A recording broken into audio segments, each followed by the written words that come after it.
Hello, good morning and welcome to Sports Central, returning a day after we saw the semi-finals of the ongoing 2026 World Cup involving Argentina and England. And there were several conversations about the tensions and end-to-end encounter expected ahead of the game. But one team reigned supreme and officially qualified to the finals of this particular World Cup. We'll take a look at that holistically on the show this morning. We'll also look at other major sports activities, the world of athletics, preparations and momentum continues to gear up, especially for Nigeria athletics competitors, as we're looking forward to the Commonwealth 2026 Games in Glasgow, Scotland in the next couple of weeks. We'll also look at conversations surrounding the NPFL preparations ahead of the start of the new season. Players are moving left, right and center. We'll take a look at the world of tennis as well as football transfers. Who's moving and who's staying, all of which will form the crux of conversations with you on the show this morning. I am Utabe David, and I'm absolutely delighted to be back on your screens. But before we go through all of these conversations extensively, we'll first of all bring you up to speed with big development making rounds in the exciting world of sports. Don't forget, you can also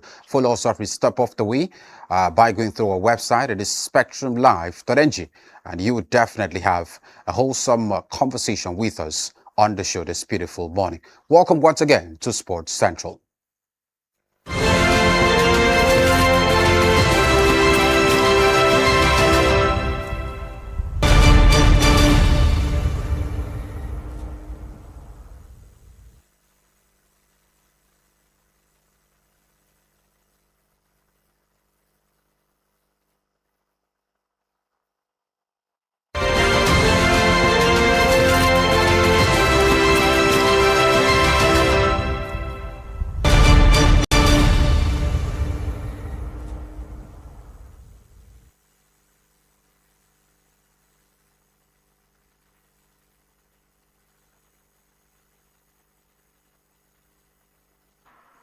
The conversation starts from home, where African record holder Chukwuebuka Nekochi and sprint star Udodi Ohuzurike boosted Nigeria's build-up to the 2026 Commonwealth Games in Glasgow, with third place finish at the Gulai Istvan Memorial Hungarian Athletics Grand Prix in Budapest, Hungary. Nekochi finished third in the men's shot put with a best effort of 21.48 meters, as Italy's Leonardo Fabri won the event with a throw of 22.04 meters, while Jamaica's Rajendra Campbell claimed second place with 21.52 meters. Ohuzurike also made the podium, placing third in the men's 200 meter in a time of 20.18 seconds, matching his season's best. Zimbabwe's Makanshali Charamba won the race in 20.09 seconds, while Morocco's Yassin Hissan claimed victory in the national record time of 19.92 seconds. The two results provide timely confidence for Team Nigeria as the country finalizes preparations for the Glasgow Games. With athletes across the continent producing strong performances in Budapest, the race for medals at the 2026 Commonwealth Games is shaping up to be keenly contested. Fresh from a stunning victory on his Diamond League debut, Nigerian record holder Kayinsola Ajayi returns to action at the London Diamond League on Saturday, aiming to a second consecutive 100-meter win against another world-class field. The 21-year-old heads to the British capital brimming with confidence after equaling the Nigerian 100-meter record of 9.84 seconds at the Prefontaine Classic on Oregon, where he upset world champion Oblique Seville of Jamaica and former world champion Christian Coleman of the United States. The breakthrough victory announced Ajayi as one of the fastest men in the world this season and strengthened his credentials as one of Nigeria's leading medal hopes ahead of the 2026 Commonwealth Games in Glasgow. The London meeting presents another stern examination for the Nigerian sprinter as he looks to prove his Prefontaine triumph with no fluke. And now to the world of tennis, Western Warinka's farewell season reached a special milestone this week when the Swiss star competed for the final time at the EFG Swiss Open, the tournament where his ATP tour began more than 2 decades ago.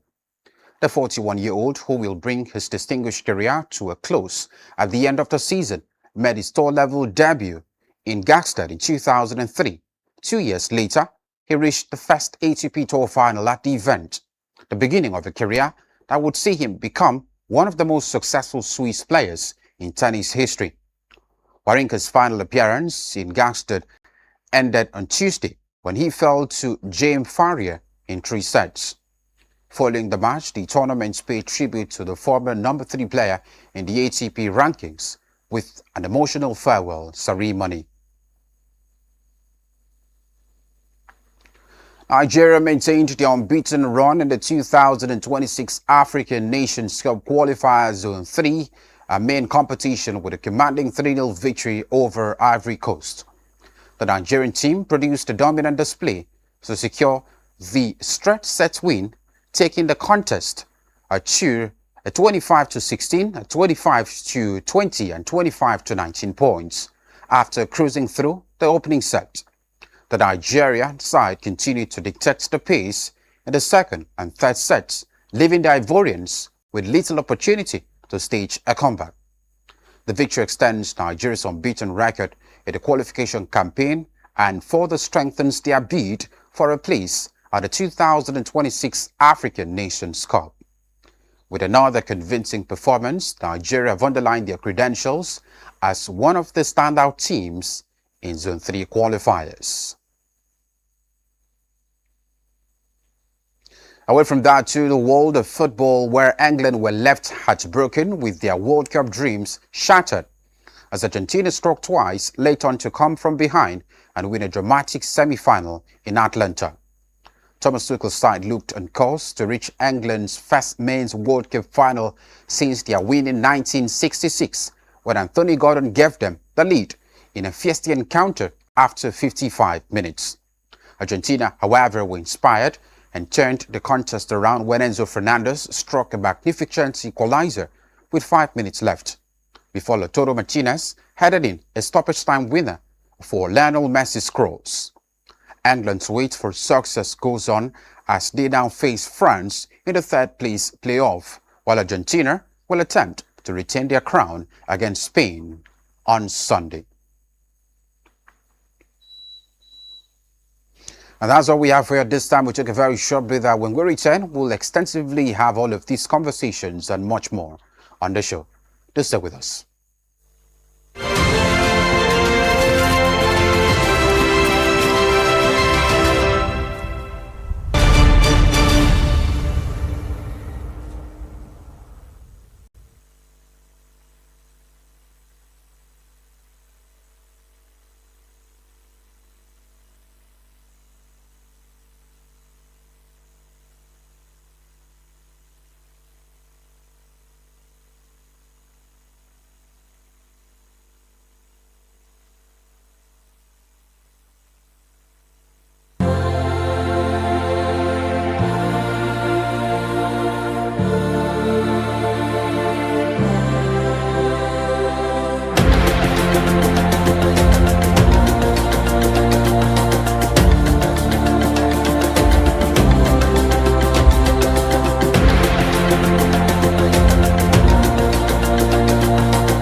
Good morning and welcome to another exciting time. We talk about the best of stories in the world of sports at a Sports Central. And my name is Blyden Okem.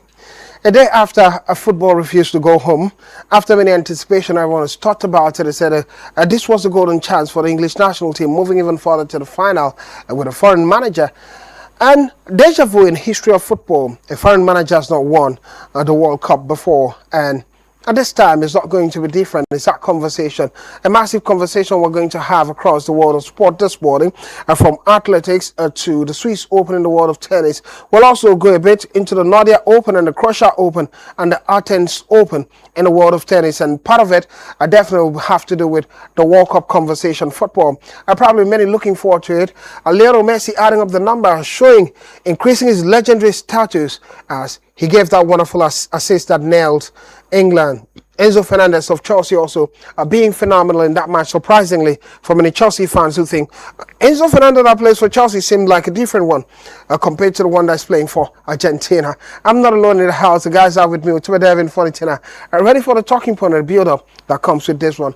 So I'll start with you. Good morning, Von. Good morning. I'd like to be back, Blyden. Good morning, Fon. I do not know how to, of course, say I feel at the moment, but I think it was a very massive game I saw yesterday evening. They didn't actually go as many actually thought it would do, but to a large extent, they served us with massive action, especially the last 20 minutes of the encounter was where he really heated more, and I must say, he lived up to expectation. Well, to what David is saying, lift up to expectation. Fonitina, let's talk to you about it now. We've seen the games at the World Cup so far. Good morning.